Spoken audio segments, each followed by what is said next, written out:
96.5.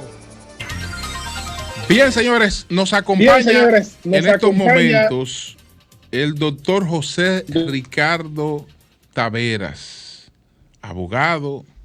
El doctor fue director general de Migración, dirigente de la Fuerza Nacional Progresista. Y a propósito del debate sobre las tres causales, él escribió ayer un artículo muy interesante en Diario Libre que se titula Constitución, Aborto y las tres causales. Y entonces vamos a hablar de ese y de otros temas con el doctor José Ricardo Taveras. Doctor, quiero empezar por el alegato de que detrás de negarse a aceptar las tres causales solo hay dogma, que no hay ciencia, que detrás de eso solo hay caverna y atraso o creencia. ¿Cómo tú le vas a preguntar eso a él, Julio? Él es abogado, sotanas. Bueno, que exactamente, que detrás de todo de eso solo hay dogma, hay creencia. Eso es cierto, solo hay dogma, no hay ciencia. Pero que no hay ciencia, no hay nada científico que avale no apoyar las tres causales. Entonces quiero que empecemos por ahí, doctor José Ricardo Taveras. Adelante. Sí, muy buenos días, Julio, y a todos los demás miembros del equipo que están en sus hogares. Aquí están José La Luz, María Elena. Sí, José La Luz, que dice lo que dice Julio, que no hay ciencia detrás de la está Eury Cabral. Y Eury que dice que si hay veces deja que él lo diga. Adelante. Deja que responda. Saludos a todos, queridos hermanos.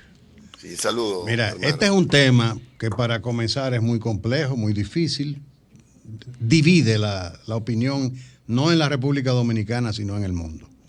Ahora, ese debate, que yo le llamo el falso debate, ocurre porque los intereses lo están impulsando y lo están financiando, pero porque no se le ha dado a la ciencia el espacio que se le debe dar en el análisis del tema. Yo, igual que muchos, y lo dije en mi artículo ayer, era muy liberal con el tema, pero yo no lo había estudiado. El deber de ser presidente de la comisión bicameral que hizo el trabajo que tiene ahí 15 años pendiente de aprobación con el Código Penal, me vi precisado a tomar un enfoque, a hacer un estudio profundo y pensar en que la ciencia era la que debía, al margen de los criterios religiosos y demás, decir sí o no. La Constitución Dominicana, en el artículo 37, dice que el Estado Dominicano establece el principio de protección de la vida desde la concepción hasta la muerte. Entonces, cuando eso se plantea, como el Estado es laico, el Estado debe ir a la ciencia, porque si bien el legislador es soberano, tiene que tener la humildad de reconocer la ciencia. ¿Y la ciencia qué dice? Cuando tú te vas a los más grandes científicos y académicos connotados del mundo de la ginecobstetricia, como el profesor Levin de Francia, pero te vas también al otro extremo, a Samuel Nathanson, que le llamaban el doctor muerte. En los años 70, este señor reconoció haber sido autor de más de 60,000 abortos. Y con el descubrimiento del sonógrafo, él siguió profundizando los estudios y llegó a la conclusión científica de la existencia de la vida intrauterina desde el momento de la concepción. Llegó ¿Dónde está ese incluso a estudio, decir, doctor? Doctor, ¿dónde sí. se puede encontrar ese estudio? Que voy a cambiar de posición. Lo puedes encontrar en internet, abundan las informaciones sobre Nathanson. Entonces Samuel Nathanson dijo esta frase, después de haber sido el doctor muerte. Como científico, yo no creo, yo sé que hay vida desde el momento de la concepción. Entonces, cuando pregúntenle a cualquier médico si el manual de Lightman no es uno de los manuales más usados en las academias donde se enseña la ginecobstetricia, la medicina, que dice lo mismo, la vida comienza desde la concepción misma. Hoy en día, con los avances científicos. Pero doctor, usted no explicó lo que dice. ¿Por qué fue que se convenció el doctor Muerte? ¿Qué fue lo que encontró? ¿Cuál es la evidencia científica? Él era un científico. Pero eso es lo que quiero que haga. Él era un científico que abordaba este tema antes de que la ciencia avanzara.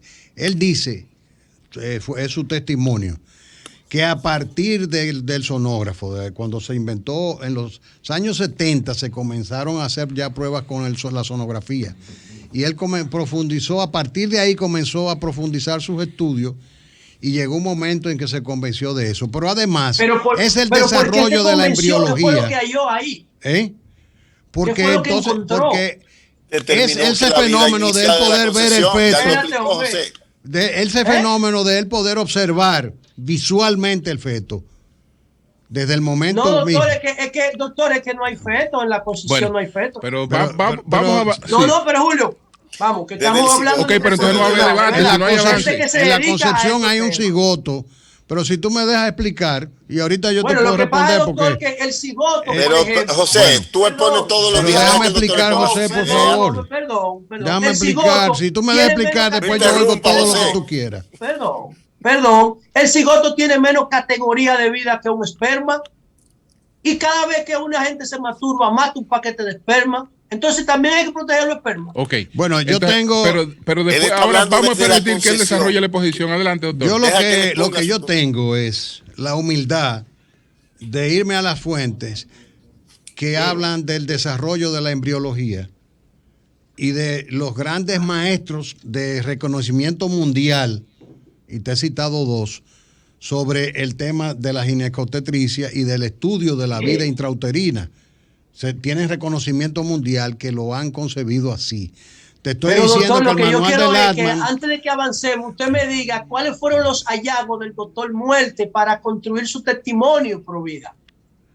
Los hallazgos son en la observación de la vida intrauterina a través de los equipos de la sonografía para comenzar, y el estudio de la embriología. Sí, el estudio de la embriología que ya determina, pero si tú me dejas explicarte, yo te puedo decir.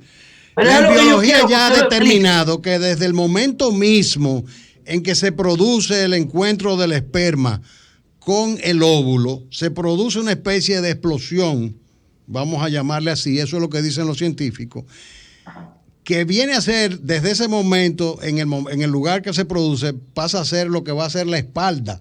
Todo eso se sabe ya los científicos, porque yo estoy repitiendo lo que he leído. Entonces, doctor, continúe con la argumentación. A partir de ahí, eso se convierte en un cigoto, que son dos células, y eso se va multiplicando. Pero está bien, José, tú tienes otro criterio, él tiene otro criterio, lo está exponiendo, tiene que desarrollarlo, y punto. No se van a poner de acuerdo, tú tienes una posición que la va a debatir incluso, él tiene otra.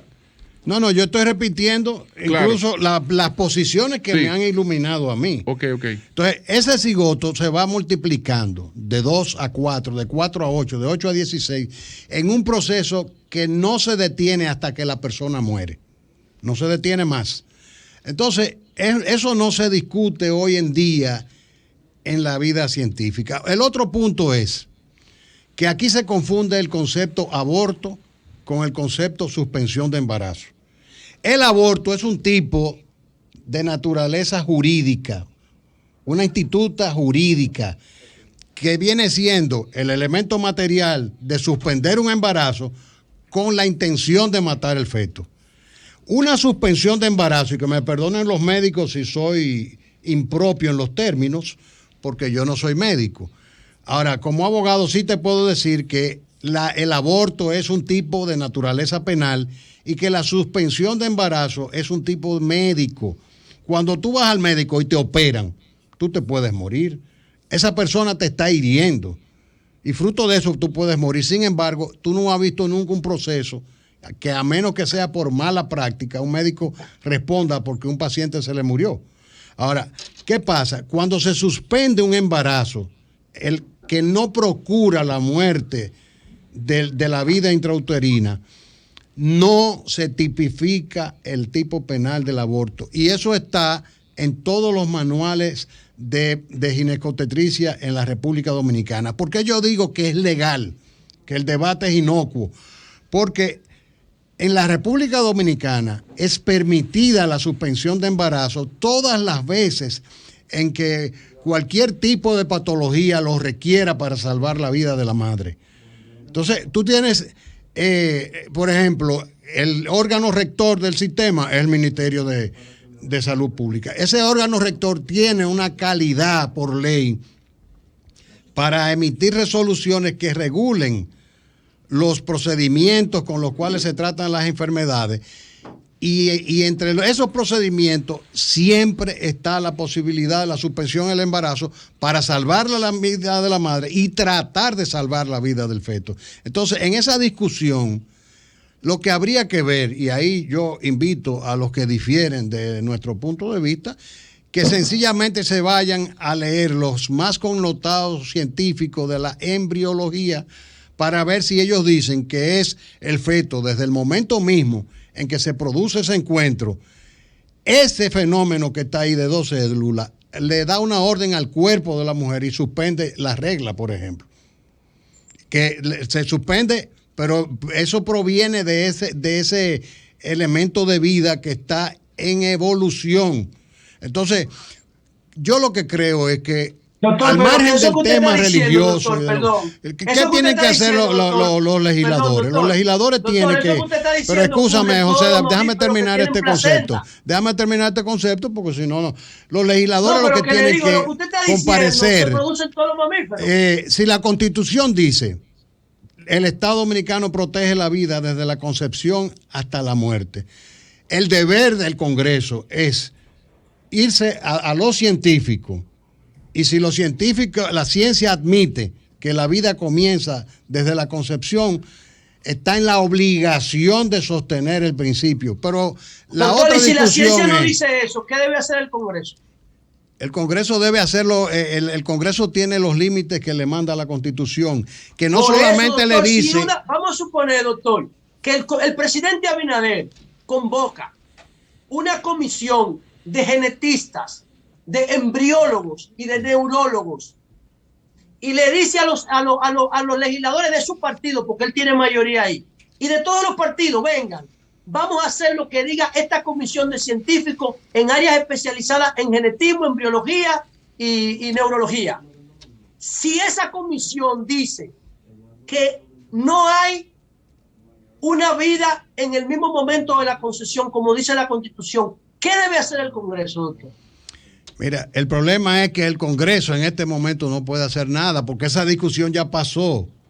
Esa discusión se tuvo en el país en el año 2010, 2008, 2009, 2010, en el proceso de discusión de la Constitución, y ya se asumió que la vida está protegida desde la concepción hasta la muerte. No solamente el artículo 37, no.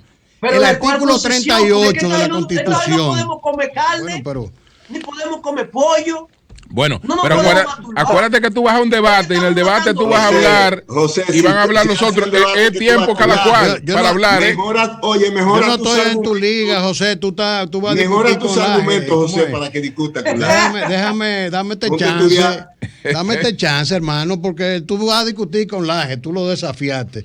Yo no estoy en tu liga, dame un chance, que tú estás todos los días aquí. Yo le estoy poniendo la mano para... Pero hermano, dame chance. Oye, el doctor te mandó a estudiar los científicos. Pero oye, le quiero hacer una pregunta. Sí. Pero antes que María Elena me haga esta pregunta, solamente quiero el marco constitucional. No solamente ya el constituyente dijo que es protegida desde la concepción hasta la muerte. En el 38 te dice que la vida es sagrada, innata e inviolable.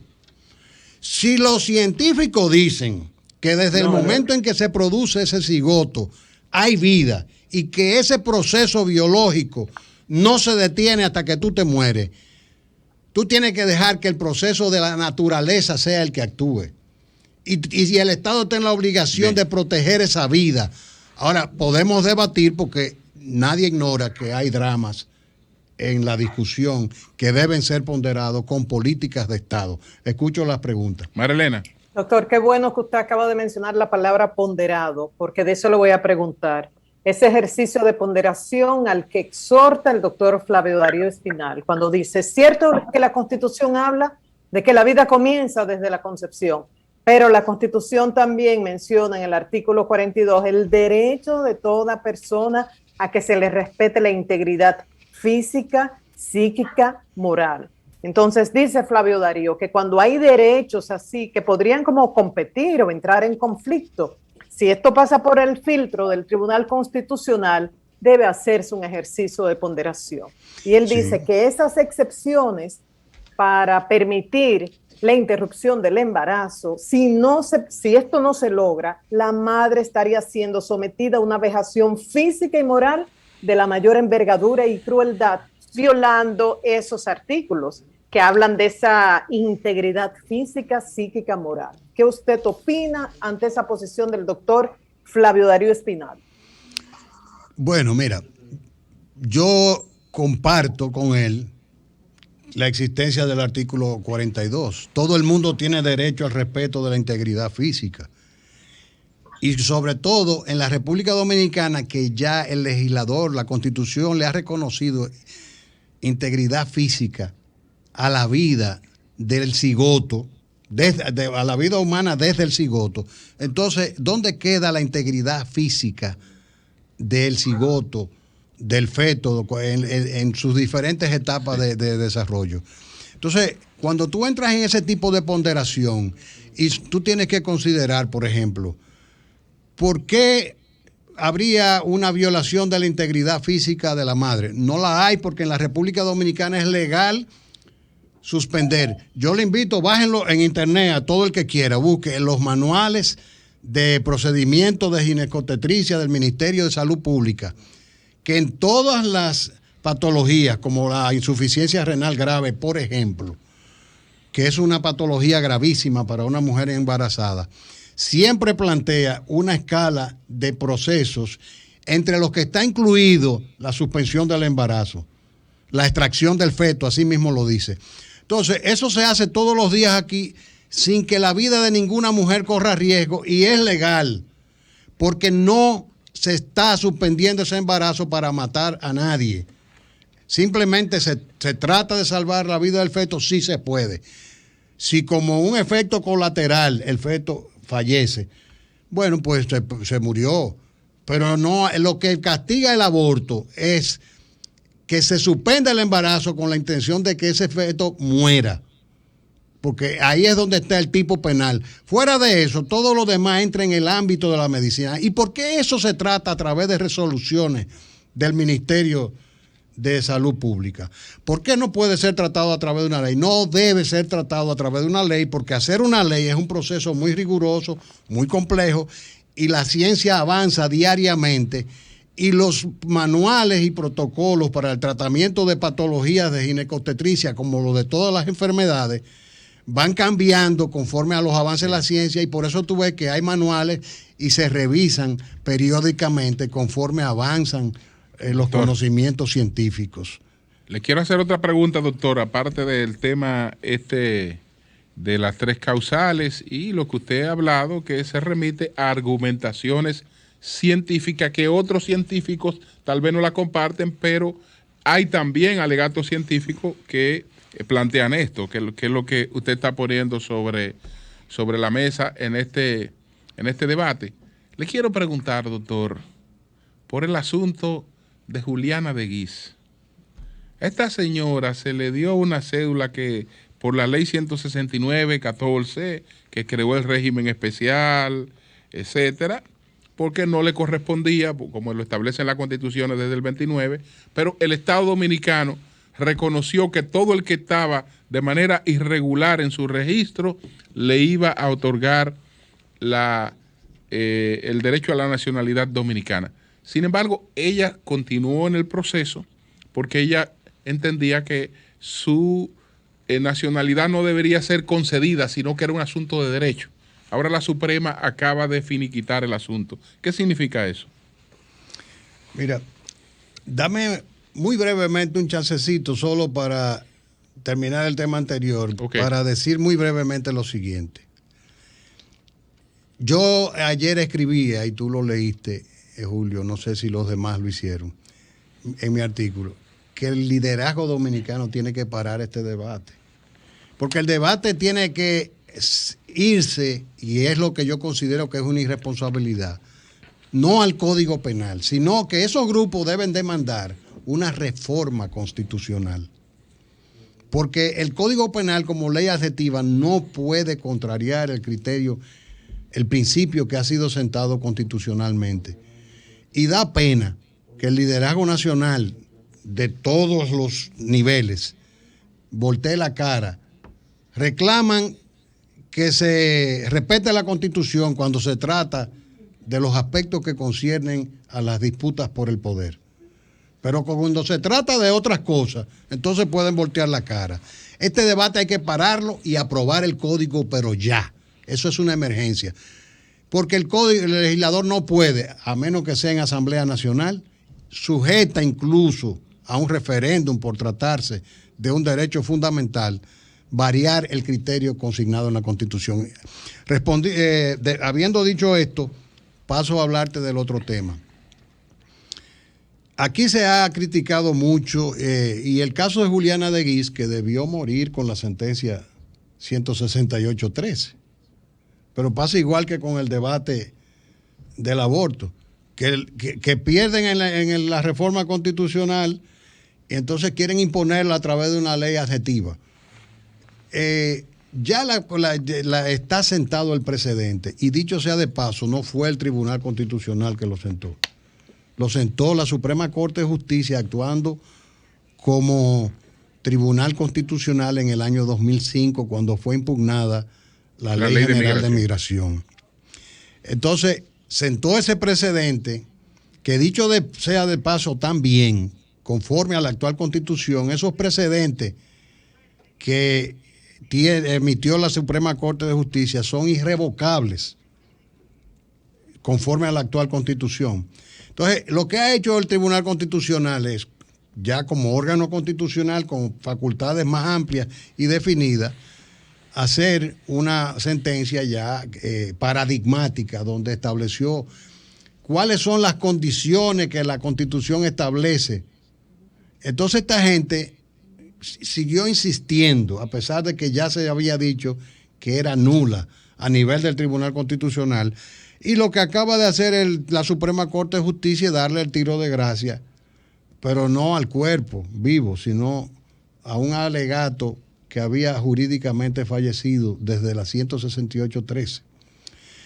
Ahora mismo, lo que se ha insistido es sobre la base de que esa acta de nacimiento fue emitida a la luz de constituciones anteriores a la del 2010, que no definía el estatuto de tránsito.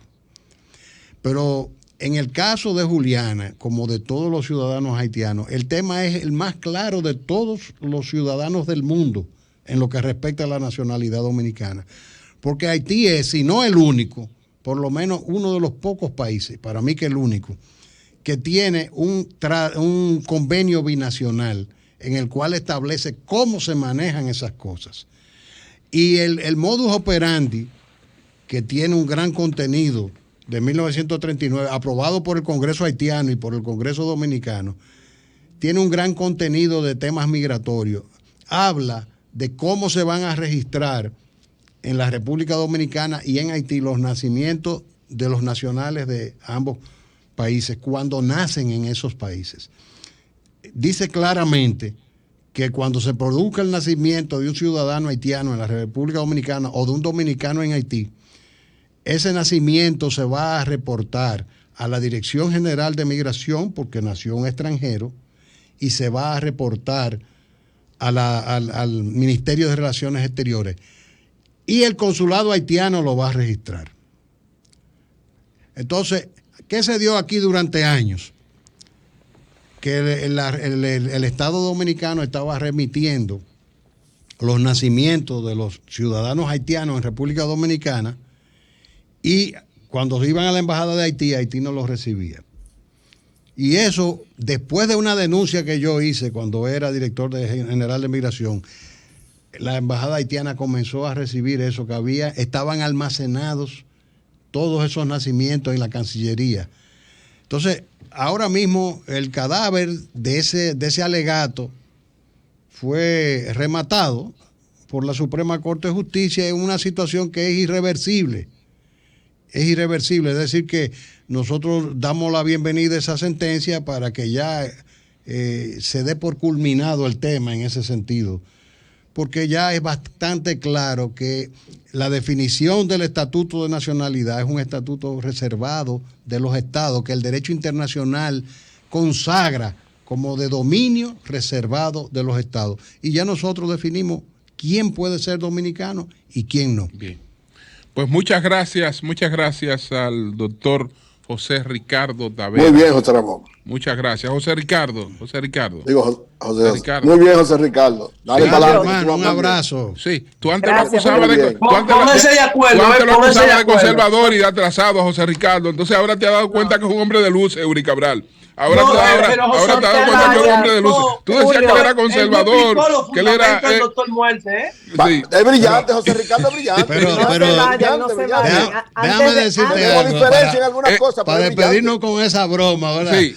De que, mira, es una pena que el debate hoy en día, en cada momento el debate sale a lucir que aquel es conservador, que este es liberal. Claro. Es correcto, eso se llama argumentum ad hominem, sí. En lógica. Se debaten las cosas conceptualizando, no estigmatizando, al contrario. Exactamente. Desde la misma... No, doctor, está científicamente demostrado por qué usted es conservador y por qué es progresista. Desde la misma salida, tú que eres bochista, desde la misma salida de este debate de que aquí habían conservadores y que por sí, santanista, ibaecista, balaguerista, lilicista y trujillista. Juan Bosch comparten los mismos intereses y los mismos valores. Juan Bosch, que de quien yo parto en esta visión. Juan Bosch, que de quien yo parto en esta visión, toma el manifiesto de la Revolución de 1857 y Juan Bosch analiza ese manifiesto. Ahí Santana volvió a traicionar. Pero espérate, hermano, espérate. Es de Juan Bosch que estoy hablando. Juan Bosch toma ese manifiesto de 1857 y en ese manifiesto esta gente hablan contra todos los gobiernos corruptos que ha tenido el país, que desde luego incluía principalmente al de Santana y al de Báez. Y se manifiesta... Sí, porque fue un acto de corrupción que generó esa revolución. No fue ningún acto de corrupción. Léete Juan Bosch para ver si fue un acto de corrupción. Entonces, fue un acto de corrupción. Léete a Juan Bosch para ver si fue un acto de corrupción. Entonces, ¿qué pasa? En ese manifiesto, que Juan Bosch lo analiza muy bien, esta gente que hace ese manifiesto, que dice, mira, nosotros nos estamos pronunciando contra todos los gobiernos corruptos y ladrones, dice Juan Bosch ahí mismo, pero señores, esta gente 2 semanas después están llamando a Santana. Ellos mismos. Porque es un movimiento táctico. No, ningún movimiento táctico. Por lo mismo que Lionel llamó a Balaguer. ¿Tú sabes por qué lo estaban llamando? Porque lo que tú llamas que fue una acción corrupta. Lo que tú llamas. Un movimiento táctico, no estratégico, Julio. Ok, pero lo que tú llamas que fue una acción corrupta, ¿tú sabes qué fue? Fue una monetización que le explica muy bien Juan Bosch, y tú eres bochista. La explica muy bien Juan Bosch. Una monetización que favorecía fundamentalmente a los cosecheros de tabaco. Pero como esa maldita burguesía o quería seguir comprando con vale y no con dinero, se opuso a la medida de vale. Eso lo explica Juan Bosch. Es Juan Bosch que explica eso. Entonces, sí, pero Juan Bosch no justifica a Santana. No lo justifica. No lo justifica,